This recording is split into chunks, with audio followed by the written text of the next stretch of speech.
রাজনীতির পথ যেন কখনোই তার ভেতর থেকে মুছে যায়নি, শুধু অপেক্ষা ছিল সময়ের।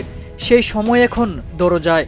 দেশের সর্বোচ্চ আইন কর্মকর্তা হিসেবে দায়িত্ব পালনকারী অ্যাটর্নি জেনারেল মোহাম্মদ আসাদুজ্জামান এবার ঘোষণা দিলেন তিনি পদত্যাগ করতে পারেন। 5 নভেম্বর তত্ত্বাবধায়ক সরকার ফেরানোর আপিল শুনানি শেষে অ্যাটর্নি জেনারেল অফিসের কনফারেন্স কক্ষে আয়োজিত এক সংবাদ সম্মেলনে তিনি এই ঘোষণা দেন। স্পষ্ট ভাষায় বলেন, আমি ভোট করব, পদত্যাগ করে গিয়ে নির্বাচন করব।